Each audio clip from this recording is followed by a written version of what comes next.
வேண்டிய முதல் விஷயம், அல்லாஹ் நம்மை தேர்ந்தெடுத்திருக்கிறான். இந்த பயணத்திற்கு அல்லாஹ் நம்மை தேர்ந்தெடுத்திருக்கிறான். இதை தெளிவாக தெரிந்து கொள்ள வேண்டும்.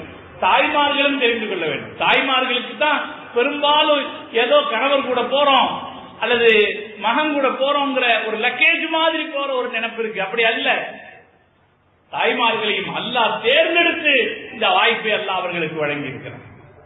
எனவே இது அல்லாஹ் நம்முடைய பணத்துக்காக தந்த வாய்ப்பு என்றோ அல்லது அந்தஸ்தினாலே அல்லது பதவியினாலே அல்லது படித்த அறிவின் காரணத்தினாலே அல்லாஹ் தந்த வாய்ப்பு என்றோ ஒருபோதும் நாம் நினைத்து விடக்கூடாது. இது அல்லாஹ் நம்மை தேர்ந்தெடுத்து தந்த வாய்ப்பு. அதற்காக இதற்கு நாம முதல்ல அல்லாஹ்வுக்கு 1000 நன்றிகளை சொல்ல வேண்டும். அல்லாஹ் எங்களுக்கு இந்த வாய்ப்பை நீ கொடுத்திருக்க, நபிமார்களை ஒரு காரியத்திற்கு நீ தேர்ந்தெடுத்ததை போல எங்களை நீ இந்த காரியத்திற்கு நீ தேர்ந்தெடுத்தாய் இறைவா, உனக்கு கோடான கோடி நன்றிகள் என்று அல்லாஹ்வுக்கு நாம் நன்றி சொல்ல வேண்டும். அவ்வளவு சிறப்பான கடமை. ஹஜ் என்கிற கடமை சாதாரண கடமை அல்ல, பெரும் சிறப்பிற்குரிய கடமை. நபி ஸல்லல்லாஹு அலைஹி வஸல்லம் அவர்கள் சொன்னார்கள், அல் ஹஜ்ஜுல் மப்ரூர் லைஸ லஹு ஜஸாஉன் இல்லல் ஜன்னah. ஹஜ்ஜுக்கு கூலி சொர்க்கம் தாங்க. ஹஜ்ஜுக்கு என்ன கூலி? இவ்வளவு 200 300 400 இல்ல. தொழுகைக்கு ஒரு கூலி கணக்கில் இருக்கு, ஜகாத்துக்கு ஒரு கூலி கணக்கில் இருக்கு, ஹஜ்ஜுக்கு கூலி கணக்கில் இல்ல. ஹஜ்ஜுக்கு கூலி ஸல்லல்லாஹு அலைஹி வஸல்லம் அவர்கள் சொன்னார்கள், அல் ஹஜ்ஜுல் மப்ரூர் லைஸ லஹு ஜஸாஉன் இல்லல் ஜன்னah. ஹஜ்ஜுக்கு கூலி சொர்க்கம் என்று அல்ல. ஸல்லல்லாஹு அலைஹி வஸல்லம் சொன்ன வார்த்தை எப்படி சொன்னாங்கன்னா, ஹஜ்ஜுக்கு கூலி சொர்க்கமே தவிர வேறில்லை. ஹஜ்ஜுக்கு கூலி சொர்க்கமே தவிர வேறில்லை. அந்த வார்த்தை என்ன சொல்லுது? ஹஜ்ஜுக்கு சொர்க்கம்தான் கூலி என்று சொல்லுகிறது. ஆனால் அப்படி சொல்லுகிற போது பெருமானார் ஸல்லல்லாஹு அலைஹி வஸல்லம் அவர்கள் ரொம்ப சாதாரணமாக அந்த கூலியை நமக்கு தூக்கி தந்துடல. ஒரு சின்ன வார்த்தையில அதற்கு ஒரு நிபந்தனை சொன்னார்கள், நல்ல ஹஜ் என்று சொன்னார். அல் ஹஜ்ஜுல் மப்ரூர். ஹஜ்ஜுல் மப்ரூர்னா என்ன அர்த்தம்? நல்ல ஹஜ். நல்ல ஹஜ்ஜுக்கு கூலி சொர்க்கத்தை தவிர வேறு இல்லை என்று நபி ஸல்லல்லாஹு அலைஹி வஸல்லம் அவர்கள் சொன்னார்கள். இந்த நல்ல என்பதை நீங்கள் ஞாபகத்தில் வைத்துக் கொள்ளுங்கள். நான் அதற்கு என்ன விளக்கம்ங்கிறத பின்னால் சொல்கிறேன். இப்ப சொர்க்கத்திற்கான கூலி என்ன? ஹஜ்ஜுக்கான கூலி என்ன? சொர்க்கம். ஹஜ்ஜினால என்னெல்லாம் நன்மை கிடைக்கும்? நபி ஸல்லல்லாஹு அலைஹி வஸல்லம் அவர்கள் சொன்னார்கள், எல்லா பாவங்களையும் அது மன்னித்து விடும் என்று சொன்னார்கள். இன்னொரு ஹதீஸிலே ஸல்லல்லாஹு அலைஹி வஸல்லம் அவர்கள் சொன்னார்கள், இது ஒரு ஜிஹாத் என்று சொன்னார். ஹஜ் ஜிஹாதின் அளவுக்கு நன்மைக்குரியது என்று சொன்னார். இப்ப இவ்வளவு நன்மைக்குரிய ஒரு வணக்கம் ஹஜ் என்கிற வணக்கம். இந்த வணக்கத்திற்கு அல்லாஹ் நம்மை தேர்ந்தெடுத்திருக்கிறார். இந்த சந்தர்ப்பத்தில் நாம யோசிக்க வேண்டிய முக்கியமான விஷயம் என்னன்னா, நாம ஏன் ஹஜ்ஜுக்கு போறோம் அப்படிங்கறத நம்மளுடைய மனசை நோக்கியே நாம் கேட்டுக்கொள்ள வேண்டும். முதல் வேலை நம்ம செய்ய வேண்டிய முதல் வேலை என்ன? நிய்யத். நிய்யத்துல என்ன அர்த்தம்? அது நிய்யத்துல என்ன அர்த்தம்? நிய்யத்தை சுத்தம் பண்றது நாம செய்ய வேண்டிய முதல் வேலை. நிய்யத்தை சுத்தம் பண்றதுனா எங்க ஹஜ்ரத் எனக்கு சொல்லி கொடுத்தது. ஹஜ்ஜுக்கு போறோம்னு நினைச்சிட்டியா? ஹஜ்ஜுக்கு போறோம்னு நினைச்சிட்டியா? எதுக்கு ஹஜ்ஜுக்கு போறோம்? எதுக்கு ஹஜ்ஜுக்கு போறோம் சொல்லுங்க. எதற்காக ஹஜ்ஜுக்கு போகிறோம் என்று நம்மை நாம் கேட்டுக்கொள்ள வேண்டும். உமர் ரலியல்லாஹு தஆலா அன்ஹு அவர்களுடைய காலத்திலே ஒரு ஹஜ்ஜினுடைய சந்தர்ப்பத்தில் அரபா பெருவழியிலே நிற்கிறார்கள். ஒரு மேடான இடத்தின் மீது ஏறி நிற்கிறார்கள்.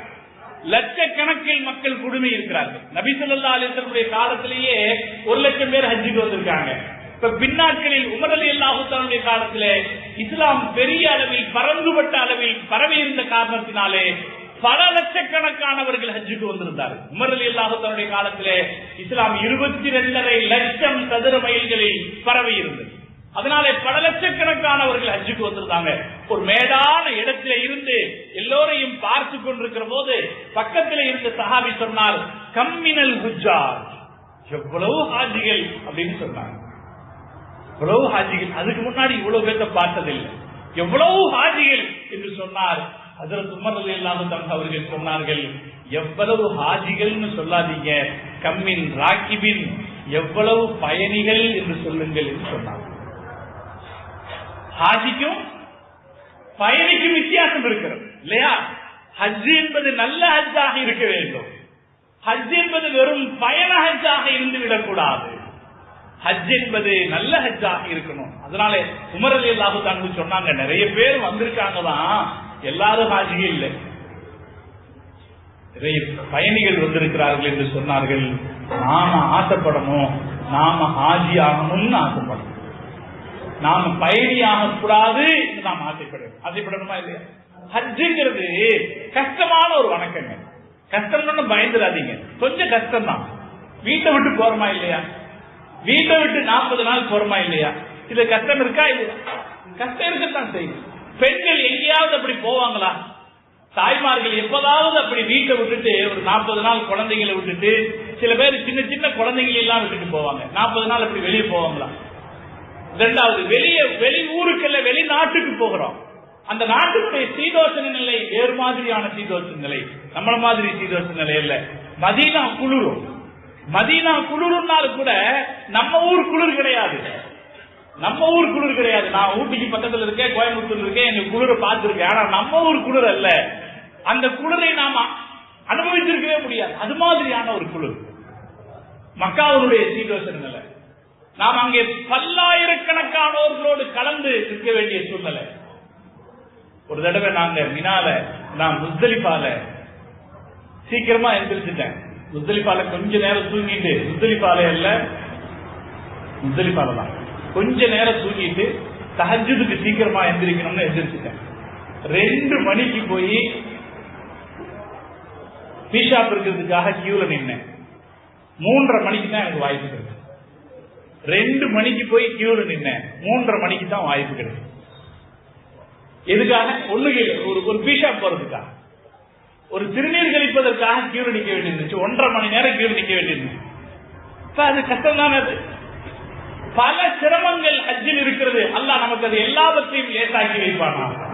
அதனாலதான் ஒவ்வொரு ஹஜ்ஜினுடைய ஒவ்வொரு வணக்கத்தினுடைய நியத்திலேயும், யா அல்லாஹ் இதை நீ ஏற்றுக்கொள்வாயாக, இதை நீ லேசாக்கி வைப்பாயாக என்ற துஆவை சேர்த்து நியத்து வைக்கிறோம்.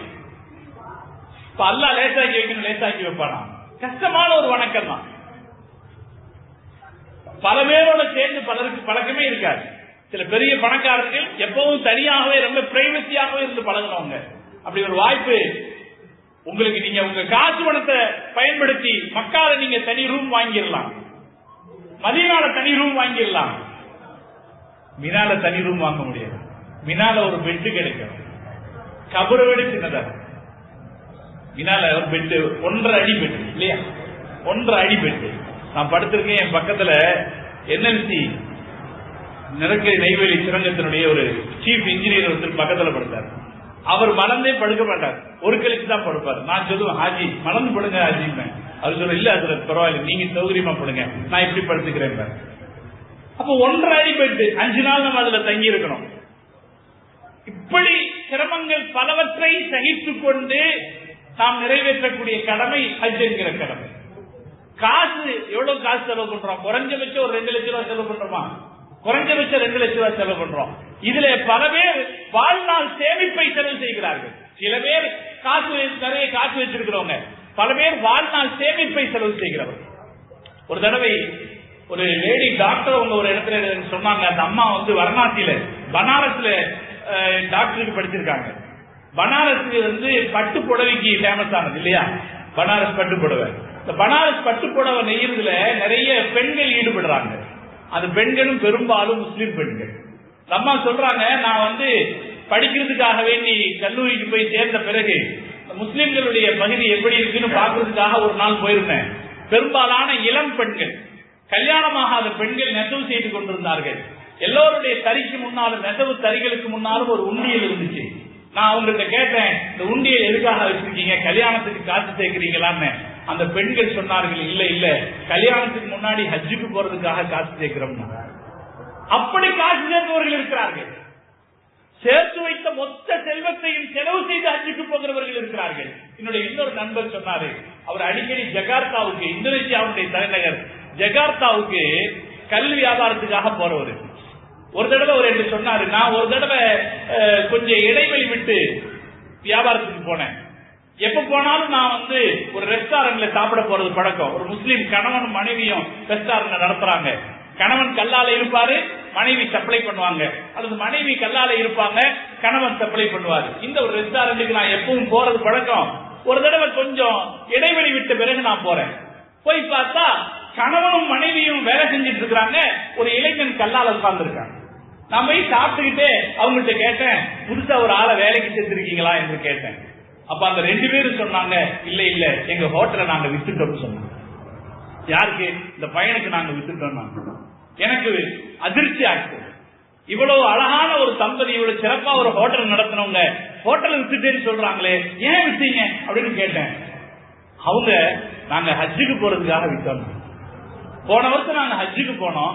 ஹஜ்ஜுக்கு போறதுக்காக, இது இந்தோனேஷியாவில் இது சகஜம், இந்தோனேஷியாவிலே இது சகஜமான விஷயம். அவங்க ஹோட்டலை விட்டுட்டு ஹஜ்ஜுக்கு போறாங்க. அவர் சொல்றாரு, அவங்க ஹோட்டலை விட்டு ஹஜ்ஜுக்கு போனோம் என்று சொல்லும் போது அவங்க முகத்துல ஒரு துளி கூட கவலை இருக்கல. சந்தோஷத்தோடு சொன்னார்கள், மகிழ்ச்சியோடு சொன்னார்கள், ஹோட்டலை விட்டு நாங்க போன வருஷம் ஹஜ்ஜுக்கு போயிட்டு வந்தோம்னா. இப்படி பல பேர் ஹஜ்ஜுக்கு போகிறார்கள். வாழ்நாள் சம்பாத்தியத்தை செலவழித்து ஹஜ்ஜுக்கு போகிறவர்கள் இருக்காங்க. இப்படி எல்லாம் காசு பணத்தை அதிகம் செலவு பண்ணி, உடல் உழைப்பை அதிகம் கொடுத்து, பல பேர் பல பேருக்கும் மாத்திரை சாப்பிடுற நிலையில் இருக்கிறவங்க, இவ்வளவு சிரமப்பட்டு ஹஜ்ஜுக்கு நாம் போகிற போது இந்த ஹஜ்ஜு நல்ல ஹஜ்ஜாக ஆகணுமா இல்லையா? நல்ல ஹஜ்ஜாக ஆகணுமா இல்லையா? அதுக்கு நாம கவனம் செலுத்துறீங்க. ரசூல் ஸல்லல்லாஹு அலைஹி வஸல்லம் சொன்னாங்களே, அல் ஹஜ்ஜுல் மப்ரூர் என்று சொன்னார்களே, இந்த ஹஜ்ஜுல் மப்ரூர் என்கிற வார்த்தையில் கவனம் செலுத்த வேண்டும். நல்ல ஹஜ் என்ற வார்த்தையில் கவனம் செலுத்தணும். ஒரு ஹஜ் எப்ப நல்ல ஹஜ் ஆகும் என்றால், நம்முடைய நீயத்து நல்ல நீயத்தாக இருந்தால் அது நல்ல ஹஜ் ஆகும். அல்லாஹ் தயார குணம் கொண்டவர், அல்லாஹ் மகத்தான பெரும் கிருபையாளர். நாம வணக்க வழிபாட்டில் செய்கிற சின்ன சின்ன குறைகளை எல்லாம் அல்லாஹ் கண்டுகொள்ளவே மாட்டார். அதையெல்லாம் அல்லாஹ் மன்னிச்சிருவான். ஆனால் நம்முடைய எண்ணம் எப்படி இருக்கிறது என்பதை அல்லாஹ் பார்க்கிறார். அதனால சகோதரர்களே, இந்த வருஷம் நமக்கு ஹஜ்ஜுக்கு போறதுக்கு வாய்ப்பு கிடைச்சிருக்கு. அல்லாஹ் நம்மளை தேர்ந்தெடுத்திருக்கிறான். நாம் நம் நீயத்தை சுத்தப்படுத்திக் கொள்ள வேண்டும். எதற்காக ஹஜ்ஜுக்கு போகிறோம் என்ற கேள்வியை நாம் கேட்டுக்கொள்ள வேண்டும். ஏன் போறோம்? போயிட்டு வந்தா ஹாஜின்னு பட்டம் கிடைக்கும். நிறைய பேருக்கு அப்படி ஒரு நினைப்பு இருக்கா இல்லைங்களா? போயிட்டு வந்தா என்ன கிடைக்கும்? ஹாஜின்னு பட்டம் கிடைக்கும். அப்பதான் பள்ளிவாசல் முத்தவல்லி ஆக முடியும். சில பேருக்கு அப்படி ஒரு நினைப்பு, பள்ளிவாசல்ல முத்தவல்லி ஆக முடியும், பள்ளிவாசல்ல பொறுப்பு கிடைக்கும். பெண்களுக்கு ஹாஜியாமா என்று சொல்வார். அதுக்காகவா? ஹாஜி என்ற பட்டம் கிடைக்கிறதே அதற்காகவா? அல்லது காசு பணம் வந்து விட்டதே என்பதற்காகவா? காசு வந்துச்சு, போகாம இருந்தா ஊர்க்காரங்க கேட்பாங்க, என்ன இன்னும் ஹஜ்ஜுக்கு போலீங்களா, ஹஜ்ஜுக்கு போலீங்களா என்று கேட்பார்களே, அதற்காகவா? எதற்காக ஹஜ்ஜுக்கு போறோம்? அருமை சகோதரர்களே, ஒன்றை நான் சொல்லிக் கொள்வேன். இந்த ஹாஜிங்கிற பட்டம் ரொம்ப சாதாரணமானது. இது ஒரு சிறப்பு தான், சந்தேகம் கிடையாது. அல்லாஹ் தேர்ந்தெடுத்தவர் தான் அர்த்தம் ஹாஜி. ஹாஜினா ஹஜ்ஜு கடமையை முடிச்சுட்டவர்னு அர்த்தம். வேற எந்த கடமையிலையும் அப்படி சொல்ல முடியாது. தொழுகைங்கிற கடமையை முடிச்சுட்டவரு அப்படின்னு யாரையாவது சொல்ல முடியுமா? எப்பதான் சொல்ல முடியும்? எப்பதான் சொல்ல முடியும்? மௌத்தாகும் போதுதான் சொல்ல முடியும். ஜகாத்துங்கிற கடமையை முடிச்சவரு அப்படின்னு சொல்ல முடியுமா? எப்பதான் சொல்ல முடியும்? மௌத்தானா தான் சொல்ல முடியும். ஹஜ்ஜு வாழ்நாள்ல ஒரு தடவை கடமைங்கிறதுனால ஹஜ்ஜு முடிச்ச உடனே என்னன்னு சொல்லிடுறோம், அவ்வளவுதான். அதுல கடமையை முடிச்சுட்டாரு. ஏங்க, ஒரு ஆள் அவருக்கு ஒரு மகள் இருந்துச்சு, அல்லது ஒரு மகன் இருந்தாரு, அவங்களுக்கு கல்யாணம் பண்ணி வச்சாரு, அதை தனியா போஸ்ட் எடுத்து சொல்லிக்குவாரா? நான் என் மகளுக்கு கல்யாணம் பண்ணி வச்சேன், மகனுக்கு கல்யாணம் பண்ணி வச்சேன்னு சொல்லுவாரா? கடமையை முடிச்சதை யாரும் பெருமையாக நினைக்கிறதுக்கு வாய்ப்பு இல்லை. ஹாஜிங்கிறதும் அப்படித்தான், கடமையை முடிச்சுட்டோம். ஹாஜியாமாங்கிறதும் அப்படித்தான், கடமையை முடிச்சுட்டோம் தான் அர்த்தம். இதை பெருமையாக நினைப்பதற்கு அல்ல. மக்கள் பாராட்டுவார்கள் துளி கூட பொருட்படுத்தாது. ஜனங்க நம்ம கண்ணு முன்னாடி பாராட்டுவாங்க, நம்ம பின்னாடி என்ன செய்வாங்க? பின்னாடி போய் திட்டுவாங்களா? இல்ல, பின்னாடி போய் திட்டுவாங்க. இன்னொன்னு இருக்கு, ஹாஜியானா கொஞ்சம் சேர்த்து திட்டுவான். இவனெல்லாம் ஹஜ்ஜுக்கு போயிட்டாங்க சொல்றானா இல்லையா? முன்னாடி ஹாஜியா இருப்பான், பின்னாடி அந்த பக்கம் போய் இவரெல்லாம் ஒரு ஹாஜியா சொல்லுவாங்க.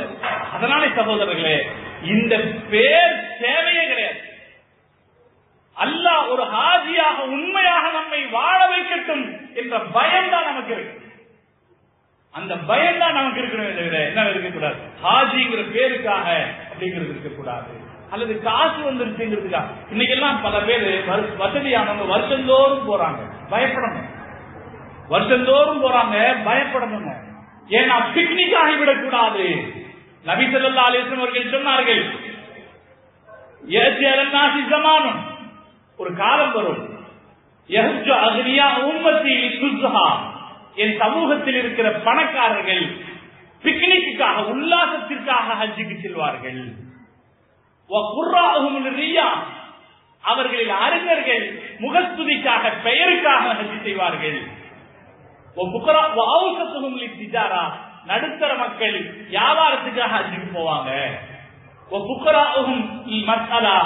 ஏழைகள் அங்க போய் யாசகம் கேட்கறான்னு ஹஜ்ஜுக்கு போவாங்க.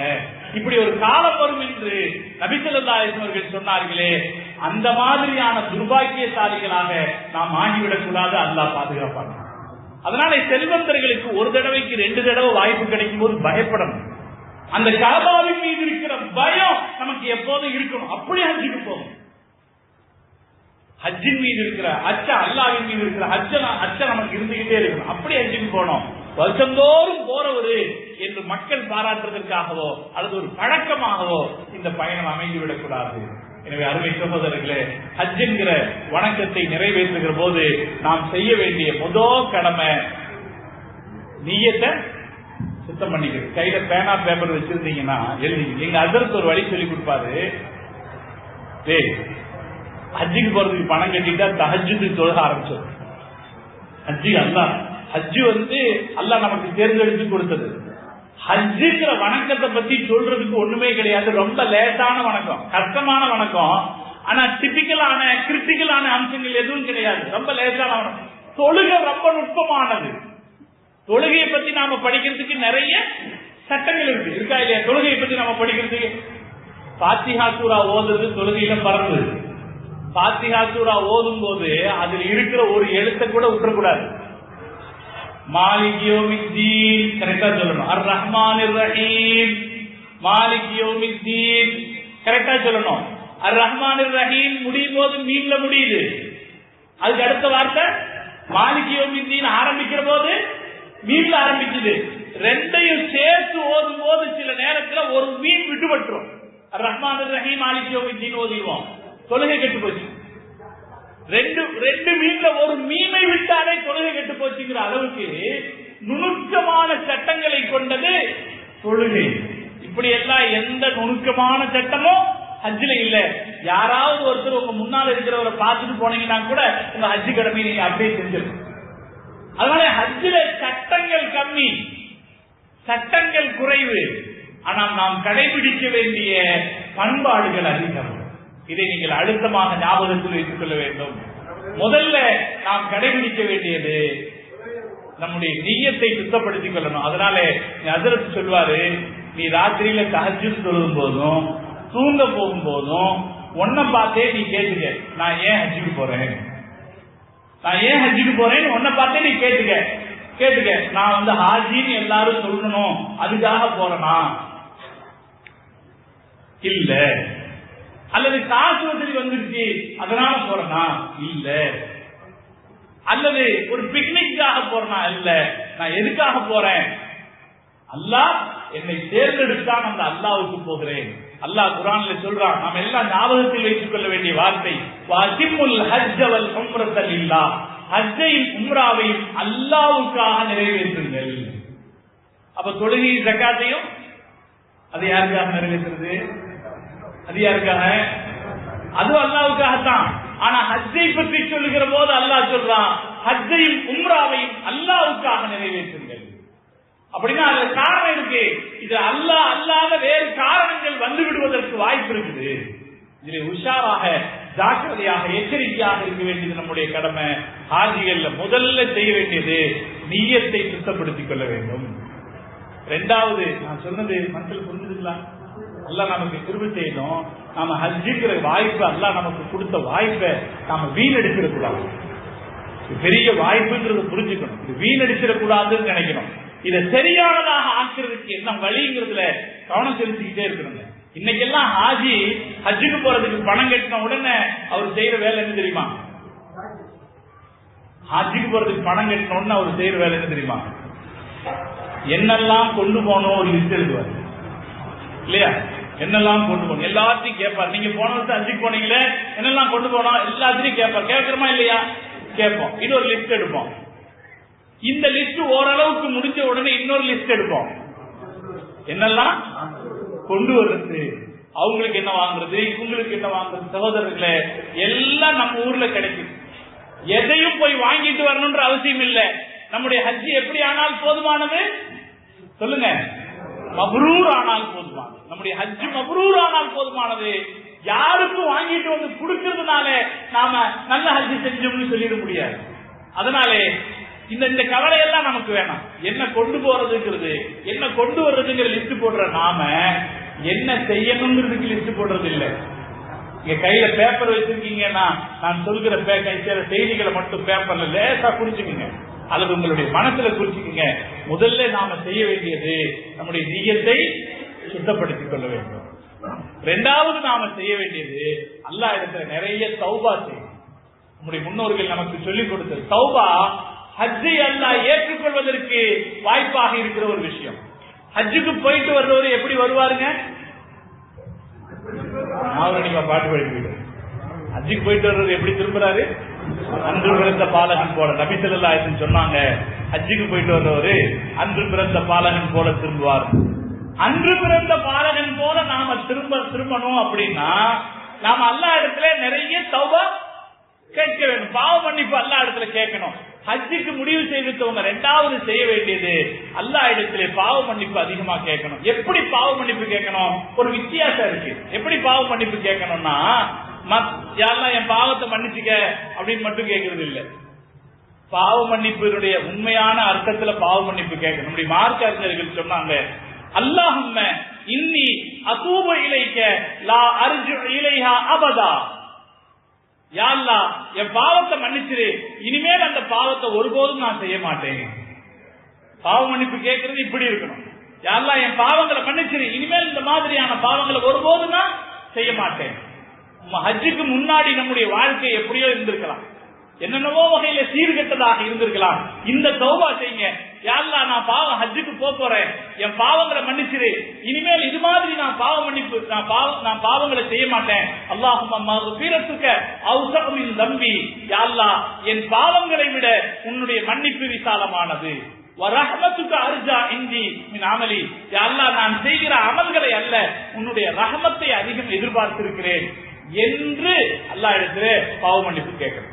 இதை நாம அதிகமா செய்யணும். யா அல்லாஹ், என் பாவத்தை மன்னிச்சிரு, இனிமே நான் தப்பு செய்ய மாட்டேன்னு கேட்கணும். இது இருந்துச்சுன்னா நம்ம ஹஜ்ஜுக்கு போயிட்டு வந்த பிறகு நம்முடைய வாழ்க்கை வேற மாதிரி இருக்கும்.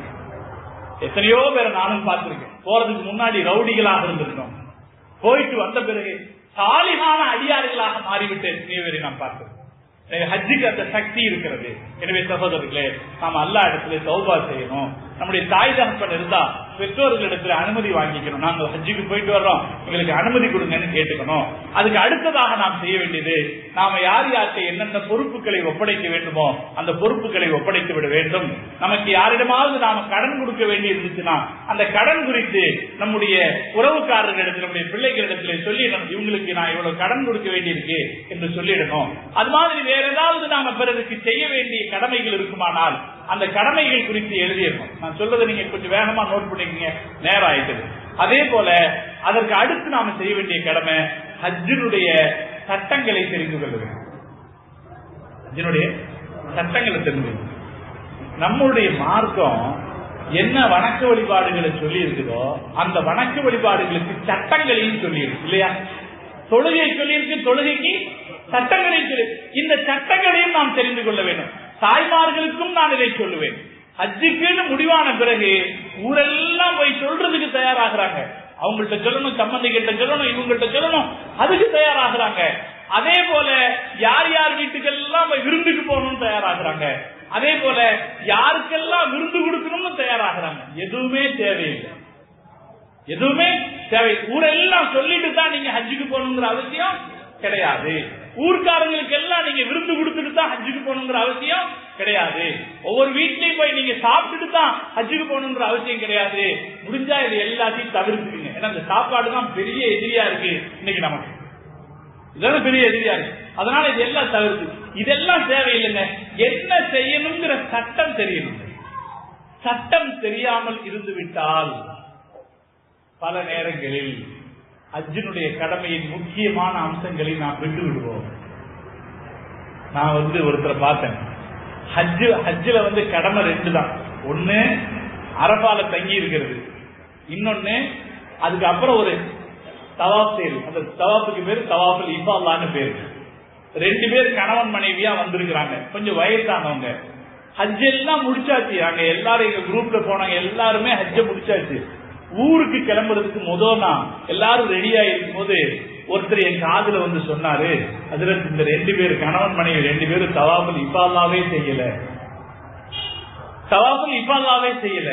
தவாஃபுல் இஃபாதா தான் பரது. 2 பரது, ஹஜ்ஜுக்கு ஒரு பரது அரபால தங்குறது, இன்னொன்னு தவாஃபுல் இஃபாதா. தவாஃபுல் இஃபாதாவே செய்யல. நான் அவர்கிட்ட போய், ஹாஜி என்ன தவாஃபுல் இஃபாதா செய்யலையா? அதெல்லாம் எதுக்கு, எனக்கு அதெல்லாம் கஷ்டமா இருக்குங்க, கஷ்டமா இருக்குங்க. அப்ப அவருக்கு என்ன தெரியல, என்ன தெரியல, கஷ்டம் தெரியல. இன்னொன்னு சொல்றேங்க, ஹஜ்ஜு கடமையை நிறைவேற்றும் போது அல்லாஹ் நமக்கு திரும்ப செய்யணும், விழிப்புணர்வோட திரும்ப செய்யணும். இன்னொரு விஷயம் சொல்றேன், என்னுடைய அனுபவத்தை நான் சொல்றேன். ஹஜ் எல்லாம் முடிஞ்சது, ஊருக்கு வரும்போது ஒரு தவாஃபு செய்வோம். அந்த தவாஃபுக்கு பேரு தவாஃபுல் விதா, விடைபெற தவாஃபுன்னு பேரு. அந்த நேரத்தில் ஒருத்தர் என் கூட சேர்ந்தாரு. சாதாரண ஆள் கிடையாது, ஒரு பள்ளிக்கூடத்துல ஹெட் மாஸ்டரா இருந்தவர். அவர் என் கூட சேர்ந்தாரு. என் கூட தவாஃப் செய்யறாரு. வாங்க தவாஃப் செய்யலான்னு தவாஃப் செய்யறோம். தவாஃப் செய்துட்டு ஒரு 5வது சுத்துல இருக்கும்போது அவர் கேட்டாரு, இந்த ஹஜருல் அஸ்வத்னு சொல்றாங்க, அது எங்க இருக்கு?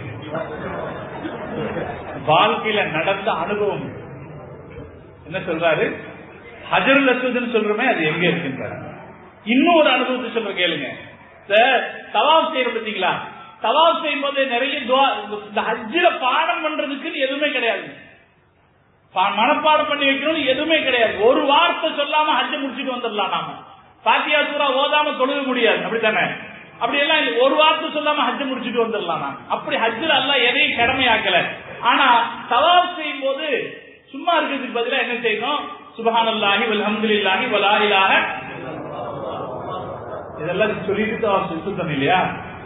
ஒருத்தர் என் கூடயே வர்றாரு, வந்து என்ன செய்யறாரு, என்கிட்ட சொல்றாரு, சத்தமா சொல்லுங்க, சத்தமா சொல்லுங்கிறார். எதை? சுபானா. ஏன் சத்தமா சொல்றாருன்னா, அவருக்கு 3ஆம் கலிமா தெரியல. 3ஆம் கலிமா தெரியாததுனால சத்தமா சொல்லுங்க, சத்தமா சொல்லுங்க. இது ஒண்ணாச்சா? இன்னொரு அனுபவம் சொல்றேன். ஹஜ்ஜில் அல்லாஹ் நமக்கு கொடுக்கிற பல நசீபுகள்ல ஒண்ணு ஜம்சம் தண்ணி குடிக்கிறது. ஜம்சம் தண்ணியை பத்தி ரசூல் ஸல்லல்லாஹு அலைஹி வஸல்லம் சொன்னாங்க, மாஉ ஜம்சம் லிமா ஷுரிபலஹு. ஜம்சம் தண்ணீரை என்ன நோக்கத்துக்கு குடிக்கிறீங்களோ அது நிறைவேறும் தான். என்ன நோக்கத்துக்கு குடிக்கிறோமோ அது நிறைவேறும். எனக்கு தெரிஞ்ச சமீபத்தில் ஏற்பட்ட ஒரு விஷயம், மக்கால ஒருத்தருக்கு, பெரிய வயசானவருக்கு கடைசி பார்வை மங்கி போச்சு, பார்வை தெரியாம போச்சு. எப்பவுமே குர்ஆன் ஓதிட்டு இருக்கிறவர். அவர் ரொம்ப வருத்தப்பட்டிருக்கிறார். பார்வை தெரியலங்கிறதுனால அல்ல, குர்ஆன் ஓத முடியலங்கிறதுனால. அதனால அங்க இருக்கிற ஒரு ஷைக்கிடத்துல போய், எனக்கு குர்ஆன் ஓத முடியலன்னு ரொம்ப வருத்தமா இருக்கு. கண்ணு பார்வை தெரியாம போனது கூட வருத்தம் இல்ல, குர்ஆன் ஓத முடியலன்னு ரொம்ப வருத்தமா இருக்குன்ன போது அந்த ஷைக் சொல்லி கொடுத்தாராம், நீ எப்பவும் குர்ஆன் ஓதிட்டு இருந்ததை நான் பார்த்திருக்கேன், நீ ஏன் இப்படி செய்யக்கூடாது? ஒரு ஜம்சம் தண்ணி, ஒரு கிளாஸ் தண்ணி எடு, நீ அல்லாஹ் இடத்துல, யா அல்லாஹ் நான் திரும்ப நாம பார்த்து குர்ஆன் ஓதணும், எனக்கு குர்ஆன் ஓதுற நசீபை கொடு என்று சொல்லிட்டு நீ ஜம்சம் தண்ணியை குடி என்று சொல்லியிருக்காரு. அவர் சொல்றாரு, நான் ஜம்சம் தண்ணியை குடிச்சேன், என் பார்வை திரும்பிடுச்சுன்னு சொல்றாரு. சாதாரணமாக பல உதாரணங்கள் இருக்கு. எதுக்காக ஜம்சம் தண்ணி குடிக்கிறோமோ அது நிறைவேறும் என்று நபி ஸல்லல்லாஹு அலைஹி வஸல்லம் அவர்கள் சொன்னார்கள். ஜம்சம் தண்ணியை குடிக்கிறதுக்கு ஒரு துஆ இருக்கு. இப்னு அப்பாஸ் ரலியல்லாஹு தஆலா சொல்லி கொடுத்த துஆ, அல்லாஹும்ம இன்னி அஸ்அலுக இல்மன் நாஃபிஅன், யா அல்லாஹ் உன்னிடத்திலே பயனுள்ள கல்வியை கேட்கிறேன், வரிஸ்கன் வாசிஅன், விசாலமான ரிஸ்கை கேட்கிறேன், வஷிஃபாஅன் மின் குல்லி தாஇ, எல்லா நோயிலிருந்தும் நிவாரணத்தை கேட்கிறேன். 3. யா அல்லாஹ் பயனுள்ள கல்வியை கொடு, விசாலமான ரிஸ்கை கொடு, எல்லா நோயிலிருந்தும் நிவாரணத்தை கொடு அப்படிங்கிறது துஆ இருக்கு. நான் இதே மாதிரி தான் ஒரு ஹஜ் நிகழ்ச்சியில எங்க குரூப்ல இருக்கிறவங்களுக்கு சொல்லி கொடுத்தேன், இந்த மாதிரி துஆ இருக்கு. முடிஞ்சு போச்சு. ஃபர்ஸ்ட் போய் முதல்ல உம்ராவுக்கான தவாஃபை முடிக்கிறோம். அந்த வந்தவங்களை எல்லாத்தையும் கூட்டி சேர்க்கணுமா இல்லையா? எல்லாத்தையும் சேர்க்கறதுக்காக வேண்டி நான் அந்த பரபரப்புல இருக்கிறேன். ஒரு அம்மா ஹஜரத் கூப்பிடுது. அந்த குரூப்ல வந்தா அம்மா ஹஜரத் கூப்பிடுது. என்னமோ ஏதோன்னு பக்கத்துல போனா கையில ஜம்சம் தண்ணி வச்சுட்டு நிக்குது. அந்த துஆ நீங்க அன்னைக்கு சொன்னீங்களே, ஒரு தடவை சொல்லுங்க. அந்த பரபரப்புல ஒரு துஆ சொன்னீங்க. நான் கேட்டேன், இதுல இந்த பயணத்துல எத்தனை தடவை நீங்க சம்சம் தண்ணி குடிப்பீங்க? எவ்வளவு தடவை சம்சம் தண்ணி குடிப்பீங்க? இப்ப இந்த துவாவை ஏன் நீங்க பாடமாக்கிட்டு வரல? என்ன நமக்கு இது என்ன பெரிய இந்த துவாவை பாடமாக்கிறதுக்கு என்ன 10 மாசம் ஆகுங்களா? ஏன் பாடமாக்கிட்டு வரல? அப்படின்னா அதுல நமக்கு அக்கறை இல்லை. எனவே அருமை சகோதரர்களை, இதெல்லாம் இன்னைக்கு நாட்டில் இருக்கிற நடப்புகள். அப்படி நம்முடைய ஹஜ் இருந்து விடக்கூடாது. நம்முடைய ஹஜ் நல்ல ஹஜ்ஜாக, ஹஜ்ஜ மப்ரூரான ஹஜ்ஜாக இருக்கணும்னா அது விழிப்புணர்வுடைய ஹஜ்ஜாக இருக்கணும். யாரும் படிக்காதவங்க பாமரர்கள் கிடையாது. இப்ப எல்லாம் ஓரளவுக்கு படிக்க தெரிஞ்சது தானே. அதனாலே அத்தியாவசியமான விஷயங்களை நாம் படித்துக் கொள்ள வேண்டும். இது ஹஜ்ஜுக்கு தயாராகிறதுல ஒரு முக்கியமான விஷயம். நாம ஹஜ்ஜில் என்னெல்லாம் செய்யணுமோ அதை படிச்சுக்கணும். அதே போல நமக்கு இன்னொரு கடமை என்னன்னா, நாம ஹஜ்ஜில் போகும்போது ஒரு குழுவாக சேர்ந்துக்கணும். ஒரு குழுவாக 4 பேர் கூட சேர்ந்து ஒரு குழுவாக சேர்ந்துக்கணும். ஒரு அமீர் ஒருத்தரை நியமிச்சுக்கணும். ஒரு அமீர் ஒருத்தர் யாராவது ஒருத்தர் ஒரு தலைவரை நியமிச்சுக்கணும். அவர் சொல்றதை கேட்கணும். நமக்கு எப்பவுமே கேட்டு பழக்கம் கிடையாது. இந்த இந்தோனேஷியாக்காரங்க, மலேசியாக்காரங்க எல்லாம் பாருங்க, கோடு போட்ட மாதிரி வருவாங்க. பாருங்க, நீங்க ஹஜ் கமிட்டியின் மூலமாக பயணம் செய்வோம் இல்லையா? ஹஜ் கமிட்டியின் மூலமாக பயணம் செய்பவர்களுக்கு பொறுப்பு ஜாஸ்தி. சர்வீஸ் மூலமாக பயணம் செஞ்சா அவங்க அமீர்கள் எல்லாம் அவங்களே வச்சிருப்பாங்க.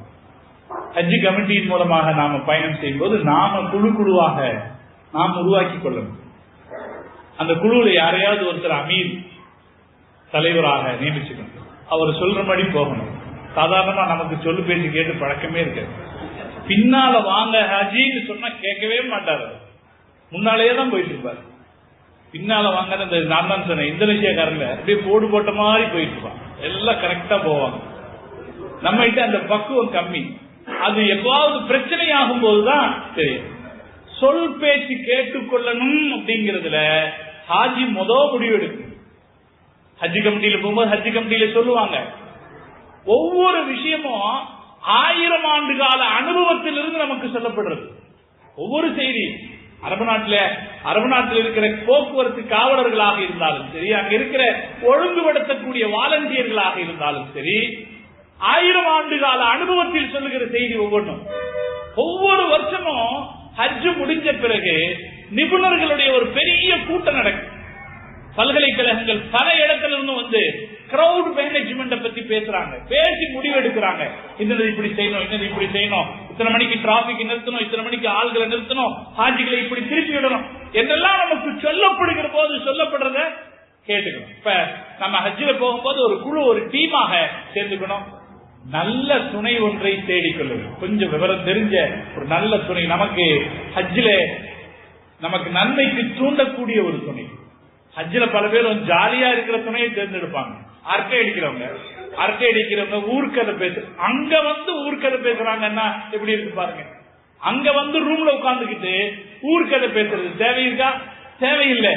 அந்த மாதிரி அல்ல, நம்மை அமல் செய்வதில் ஆர்வம் ஊட்டக்கூடிய, நமக்கு வழிகாட்டக்கூடிய ஒரு துணை எப்படியாவது கிடைக்குதா என்று நாம தேடி ஒரு துணை எடுத்துக்கணும். அதன்படி அவங்க சொல்றதை கேட்டுக்கணும். பெரும்பாலும் எடுத்த இடத்துல சகிப்புத்தன்மையை கடைபிடிக்கணும். இன்னையிலிருந்து ஹஜ்ஜுக்கு போறதுன்னு முடிவு பண்ணிட்டாலே சகிச்சுக்கணும் சொல்லிக்கிட்டே இருக்கணும். பல விஷயத்தையும் நாம என்ன செய்துக்கணும், சகிச்சுக்கு தான் போனோம். நமக்கு முன்னாடி டாய்லெட்டுக்கு போயிருக்கிறவங்க வர்றதுக்கு கொஞ்சம் லேட்டாகத்தான் செய்யும். அப்ப நாம என்ன செய்யணும், பொறுத்துக்குத்தான் வேணும். அதே போல நாம டாய்லெட்டுக்கு போகும்போது சீக்கிரமா வந்துடணும்னு நினைக்கணும். இது நம்மளுடைய கடமை. ஒரு ஹஜ்ஜு செய்யறோம் இல்லையா, இந்த ஒரு ஹஜ்ஜ 100 ஹஜ்ஜா மாத்துறதுக்கு வழி இருக்கு. அல்லாஹ் நமக்கு ஒரு ஹஜ்ஜு தௌஃபீக் செஞ்சிருக்கான். அடுத்த ஹஜ்ஜு தருவானோ தரமாட்டானோ தெரியாது. அல்லாஹ் தந்தருள் புரிவானாக. வாழ்க்கையில பல முறை ஹஜ்ஜு செய்கிற தௌஃபீக் அல்லாஹ் தருவானாக. முஹம்மது ரசூலுல்லாஹி ஸல்லல்லாஹு அலைஹி வஸல்லம் அவர்களை பல தடவை ஜியாரத் செய்கிற நசீபை அல்லாஹ் நம்ம எல்லோருக்கும் தந்துருவானாக. ஒரே ஹஜ்ஜ 100 ஹஜ்ஜா மாத்துறதுக்கு வழி இருக்கு. என்ன தெரியுமா, சகிப்புத்தன்மையோட நடந்துகிட்டு அடுத்தவங்களுக்கு உதவி செய்யும். அடுத்தவர்களுக்கு கூட வரக்கூடியவர்களுக்கு உதவியாக ஒத்தாசையாக நடந்து கொள்கிற போது ஒரு ஹஜ்ஜுக்கு பல ஹஜ்ஜு நன்மை செஞ்சவங்க கிடைக்கும். அதுல வயசானவங்க இருப்பாங்க பாருங்க, கொஞ்சம் வயசானவங்க, அவங்க நம்ம கூட சரிசமமா வர முடியாது, கொஞ்சம் முன்ன பின்ன ஆகத்தான் செய்யும். அவங்களுக்காக கொஞ்சம் பொறுத்துக்கிறது. நீங்க பல பேர் என்ன செய்யறாங்க, காசு வசதி வந்த உடனே தாய் தகப்பன வாப்பா அம்மாவை அனுப்பி விட்டுறாங்க. ஆனா அதை விட கூட அவர் போறதுதான் சிறப்பானது. ஒரு வழிகாட்டியாக கூட அவர் போறதுதான் சிறப்பானது. முடியாதவங்களை அனுப்பி விட்டுறாங்க. அங்க அவங்க கஷ்டப்படுறாங்க. கஷ்டப்படும் போது அவங்களுக்கு சக ஹாஜிகள் உதவி செய்வாங்க. செய்யும் போது துவா முதல்ல யாருக்கு கிடைக்கும் தெரியுமா? உதவி செஞ்சவங்களுக்கு தான் கிடைக்கும். அதனால நம்ம உடல் ஆரோக்கியம் உள்ளவங்களாக இருந்தா நாம கூட வரக்கூடியவர்களுக்கு சகிப்புத்தன்மையை கடைபிடிச்சு உதவி செய்யும். கெட்ட குணத்தை மொத்தமா இங்க மூட்டை கட்டி தூக்கி வீசிட்டு போயிடும்.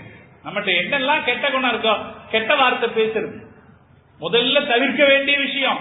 நாம போகக்கூடிய இடம் சாமானிய இடம் அல்ல. மக்கா என்பது சாமானிய இடம் அல்ல. அங்கே ஒரு மக்காவிலே ஹரமிலே போய் நாம் ஒரு ரக்காத்து தொழுதால் அப்ப அங்க போய் தேவையில்லாம திட்டினா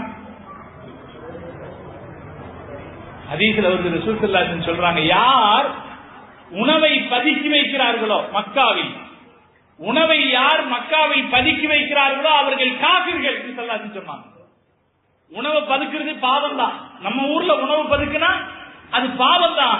ஆனா மனிதக்கர மக்காவில் யார் உணவை பதுக்கி வைக்கிறார்களோ இல்ஹாதுனா என்ன அர்த்தம்?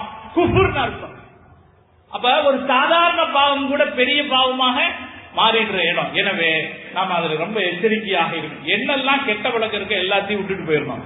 சமீபத்தில் ஒரு பெரிய பிரபலமான ஆளு என்கிட்ட சொன்னது, ஒரு பெரிய பிரபலமான ஒரு ஹஜ் சர்வீஸ்ல இவங்க எல்லாம் போயிருக்காங்க. ஆனா ஒரு ஸ்டார் ஹோட்டல்ல பஃபே ஸ்டைல்ல உணவு கொடுத்திருக்காங்க. முதல்ல போய் இப்பதான் அவங்க போயிருக்காங்க. இன்னும் உம்ராவுக்கு கூட போல எல்லாரும் எஹராமோட இருக்கிறாங்க. உள்ள போய் பஃபேல நைட்டு சாப்பிடறதுக்காக வேண்டி ஒவ்வொருத்தரும் தட்டுல சாப்பாடு எடுத்து வரும்போது ஒரு ஆளு, அவங்க ஊர்ல பெரிய ஆளாம், ஊர்ல பெரிய ஆளு, அவர் என்ன பண்ணிருக்காரு, அவர் மேல போட்டு துண்டை எடுத்து ஒரு சேர்ல போட்டு இவர் ஒரு இதை உட்கார்ந்து இருக்காரு. இந்த நான் சொல்றேன் விஐபி, இந்த விஐபி ஒரு தட்டுல சாப்பாடு எடுத்துட்டு போய் அங்க பாத்துருக்காரு. சேர் எல்லாமே ஃபுல்லா இருந்திருக்கு. இவரு ஒரு துண்டை போட்டு சேர் வச்சிருக்காரு. எனவே ஹாஜி இந்த துண்டை எடுத்துட்டு சேர கொடுங்க உடனே திட்ட ஆரம்பிச்சாங்க. என்னெல்லாம் கெட்ட வார்த்தை இருக்கோ அத்தனை கெட்ட வார்த்தையை திட்டுறாரு. எங்க அங்க இருக்கிற அத்தனை பேரும் அதிர்ச்சி அடைஞ்சிட்டாங்களாம். ஹரமுக்கு பக்கத்துல ரூம். இப்ப எல்லாம் என்ன கேட்கிறோம், நம்ம ஹரமுக்கு பக்கத்துல ரூம் வேணும்னு கேட்கிறோமா இல்லையா? இப்ப கேட்கிற போது இந்த ஹரமுக்கு பக்கத்தில் இருக்க வேண்டிய நடைமுறைப்படி நடந்துக்கிறோமா இல்லையா? எனவே அருமை சகோதரர்களே, இதுல நாம ரொம்ப கவனமாக இருக்கு. என்ன கெட்ட பழக்கம் இருக்கோ எல்லாத்தையும் எங்க மூட்டை கட்டி வச்சுட்டு போயிருங்க. இங்க ஊர்ல மூட்டை கட்டி வச்சுட்டு போயிருங்க. இந்த பீடி குடிக்கிற பழக்கம் இருக்கு பாருங்க, அவங்க கிட்டையும் நான் சொல்லுவேன், பீடி குடிக்கிற பழக்கம் அதையும் கூட விட்டுட்டு போயிருங்க. அங்க பீடி குடிக்க கூடாது, அது நல்ல பழக்கம் கிடையாது. முடிஞ்சா விட்டுட்டு போயிருங்க. ஏன் மக்காவின் காற்றை நாம் ஏன் மாசுபடுத்தணும்? மதீனால இப்ப ரொம்ப கண்ட்ரோல் பண்ணிட்டாங்க. மதீனால ஒரு பேனர் வச்சிருந்தாங்க, நான் பார்த்து என்ன ரொம்ப ரசிச்சவாரு. என்ன பேனர்னா, அது தஅத்தர நபி ஸல்லல்லாஹு அலைஹி வஸல்லம் அல் மதீனத்து பி அன்ஃபாஸிஹி, நபி ஸல்லல்லாஹு அலைஹி வஸல்லம் அவர்கள் தன்னுடைய மூச்சு காற்றால் மணக்க வைத்த பூமி இது, இதை நீங்கள் புகையூதி கெடுத்து விடாதீர்கள். அதுல ஒரு பேனர் இருக்கு. என்ன பேனர்? அதனால என்னெல்லாம் கெட்ட பழக்கம், வாயில பீடி போடுறது அல்லது இந்த பாக்கு புகழ போடுற பழக்கம், அந்த மாதிரி கெட்ட வார்த்தை பேசுற பழக்கம் என்னெல்லாம் இருக்கோ எல்லாத்தையும் மூட்டை கட்டி வச்சுட்டு போங்க. நல்லவர்களாக போங்க. நல்ல ஹஜ்ஜி அல்லாஹ் நமக்கு நசீபாக்குவான். நல்ல ஹஜ்ஜுங்கிறது நாம் ஆக்கிக்கிறது தானே. நல்ல ஹஜ்ஜுக்கு அல்லாஹ் எந்த இலக்கணமும் வைக்க, நான் தான் சொன்னேன், அல்லாஹ் கருணை மிக்கவன். நம்முடைய வணக்க வழிபாடுகள்ல சின்ன சின்ன குறை இருந்தா அல்லாஹ் மன்னிச்சிருவான். ஆனால் நம்முடைய குணத்துல குறை இருந்தால் அல்லாஹ் பொறுத்துக் கொள்ள மாட்டான். எனவே நம்முடைய ஹஜ்ஜை நல்ல ஹஜ்ஜாக ஆக்கிக் கொள்றதுங்கிறது யாருகிட்ட கிடையாது, அல்லாஹ் கிட்ட கிடையாது. ஹாஜி நம்ம எல்லாம் ஹஜ்ஜுக்கு பயணத்துல போவோமா இல்லையா? நீங்க எல்லாம் போயிருப்பீங்களா இல்லையா? எல்லாரும் போய் முடிச்சிட்டீங்களா இல்லையா? ஹஜ்ஜுக்கு பயணத்துல போறோம் அல்லது பயணத்துல போவீங்கன்னு வைங்க. நீங்க போகும்போது உங்ககிட்ட ஒவ்வொருத்தரும் எங்களுக்காக இதுக்கு துவா செய்யுங்கன்னு சொல்லுவாங்களா இல்லையா? எனக்கு ஆம்பளை புள்ள வேணும் துவா செய்யுங்க கேட்பாங்களா இல்லையா?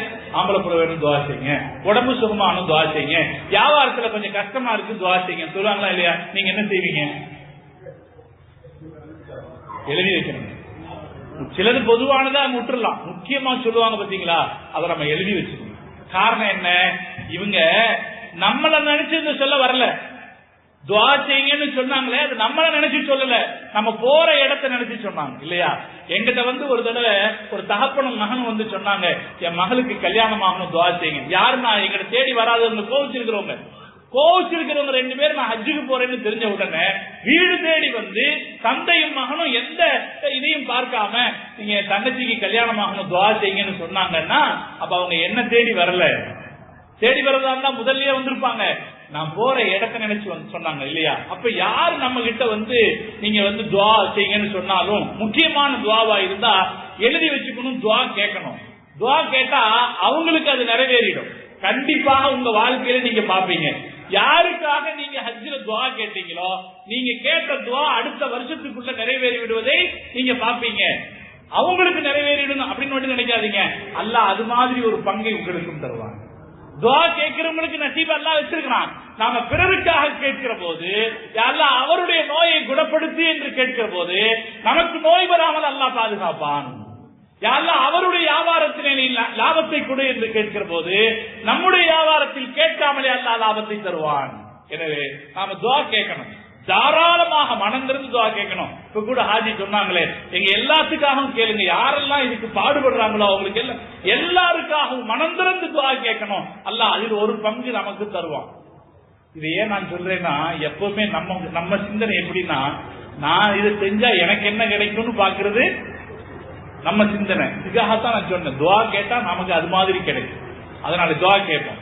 இப்ப ஹஜ்ஜுக்கு போற ஹாஜி கிட்ட வந்து ஒவ்வொருத்தரும் நீங்க இந்த மாதிரி துவா கேளுங்க இதுக்கு துவா கேளுங்கன்னு சொல்லுவாங்க. நாம அவங்கள்ட்ட என்ன சொல்லுவோம்? என்ன சொல்லுவோம்? எங்களுக்காக துவா செய்யுங்கன்னா அதனுடைய அர்த்தம் என்ன? நாம என்ன சொல்லுவோம்? எங்க ஹஜ்ஜு மக்பூல் ஆகிறதுக்கு துவா செய்யுங்க. அவங்க பல கோரிக்கைகளை நம்மிடத்திலே பல வகையான கோரிக்கைகளை சொல்வார்கள். நாம் எல்லோரும் அவங்கள்ட்ட வைக்கிற கோரிக்கை என்ன? எங்க ஹஜ்ஜு மக்பூல் ஆகணும் துவா செய்யுங்கன்னு கோரிக்கை வைப்போம். கோரிக்கை வைக்கிறது வேணும். அப்படி கோரிக்கை வைக்கணும். அல்லாஹ் அவங்களுடைய துவாவால நம்முடைய ஹஜ்ஜை மக்பூல் ஆக்குவான். ஆனால் ஒன்றை நாம் தெரிந்து கொள்ள வேண்டும். ஹஜ்ஜு மக்பூல் ஆவது யாருகிட்டையும் கிடையாது, நம்மகிட்ட தான். நாம எப்படி இருந்தா போதும், அதுக்கேற்றவர்களாக அந்த குண இயல்போடு நடந்து கொள்பவர்களாக இருந்தால் போதும். அல்லாஹ் தஆலா நம்முடைய ஹஜ்ஜை மக்பூல் ஆக்குவதற்கு அவன் துல்லியமான தராசு வைத்துக் கொண்டிருப்பதில்லை. துல்லியமான எடை போடுற மிஷின் வச்சுக்கிட்டு கரெக்டா இருக்கா என்று அவன் பார்த்துட்டு இருக்கிறது இல்ல. அல்லாஹ் தாராளமானவன், மன்னிச்சிருவான். நம்மகிட்ட என்ன வேணுங்க? அந்த பக்குவம் இருந்தால் போதுமானது. எனவே நாம் ஹஜ்ஜை நாம பக்குவத்தோடு நிறைவேற்றணும். சகிப்புத்தன்மையோடு ஒரு ஹஜ்ஜை பல ஹஜ்ஜாக மாற்றிக்கொள்ளக்கூடிய சிந்தனையோடு நாம் நிறைவேற்ற வேணும். பொறுப்புணர்வோடு நிறைவேற்றணும். இது ஒரு கடமை. அதுக்கு அடுத்து குடும்பத்துக்கு கொடுக்க வேண்டிய செலவு தொகைகளை போதுமான அளவுக்கு நாம கொடுத்துட்டு போனோம். நம்ம போனதுக்கு அப்புறம் அவங்க தடுமாறுற மாதிரியான இந்த வேலையும் செய்யக்கூடாது. அவர்களுக்கான செலவு தொகைகளை கொடுக்கணும். இதுக்கு ஹஜ்ஜுக்கு செலவு பண்ணும் போது தாராளமா செய்யுங்க. இது பரக்கத்தான விஷயம். ஹஜ்ஜுக்கான விஷயங்களுக்கு தேவையில்லாம ஆடம்பர விருந்துகளுக்காக செலவு செய்யறது சொல்லல. ஹஜ்ஜுக்கான ஏற்பாடுகளுக்கு செலவு செய்யறதுல தாராளமாக செலவு செய்யுங்கள். இது நமக்கு பரக்கத்தை தரும். ஹஜ்ஜுக்கு செலவு செய்து ஒருபோதும் யாரும் ஏழையானது கிடையாது. ஹாஜி ஏழையாக மாட்டார் என்று ஹதீஸ் இருக்கு. எனவே ஹஜ்ஜுக்காக தாராளமாக செலவு செய்யும். சரி, இதெல்லாம் சரி. அதுக்கப்புறம் நம்ம வீட்டுல இருந்து புறப்படுறோம் இல்லைங்களா? வீட்டுல இருந்து புறப்படுற போது என்ன செய்யணும்? வீட்டுல இருந்து புறப்படுறது என்ன செய்யணும்? அக்கம் பக்கத்தில் இருக்கிறவங்கள்ட்ட சொல்லுவோம், பாத்துக்குங்க, நான் எல்லாத்தையும் விட்டுட்டு போறேன், நீங்க கொஞ்சம் பாத்துக்குங்க. அல்லது வியாபாரத்தை சொல்லுவோம், நீங்க கொஞ்சம் பாத்துக்குங்கன்னு எல்லாம் அடுத்தவங்கள்ட்ட சொல்றோமா இல்லையா? இதெல்லாம் கரெக்ட் தான். ஆனா அதற்கு முன்னதாக இந்த பொறுப்பை மொத்தமாக அல்லாஹ் இடத்துல விட்டுட்டு போவோம். இந்த பொறுப்பு மொத்தத்தையும் யார்கிட்ட விட்டுட்டு போவோம்? அல்லாஹ் இடத்துல விட்டுட்டு போவோம். நபிகள் சஹாபாக்கள் நமக்கு ஒரு துஆ சொல்லி கொடுத்தாங்க. வீட்டுல இருந்து கிளம்பும் போது நீங்க தொழுதுட்டு 2 ரக்காத்து தொழுதுட்டு அல்லாஹ் இடத்துல கேளுங்க, அல்லாஹும்ம அன்த ஸாஹிபுஸ் ஸஃபர், யா அல்லாஹ் நீதான் எங்களது பயணத்தின் துணைவன். அல்லாஹும்ம அன்த ஸாஹிபுஸ் ஸஃபர், யா அல்லாஹ் எங்கள் பயண தோழன் நீதான். வான்தல் கலீஃபத்து ஃபில் அஹ்லி வல் மால், எங்கள் குடும்பத்துக்கும் சொத்துக்களுக்கும் நீதான் பொறுப்பாய். பொறுப்பை யார்கிட்ட வைங்க? அல்லாஹ் இடத்துல வைப்போம். அதுக்கப்புறம் மற்றவங்கள்ட்ட சொல்லுவோம், அல்லாஹும்ம அன்த ஸாஹிபுஸ் ஸஃபர், யா அல்லாஹ் நீதான் எங்கள் பயணத்தின் தோழன்.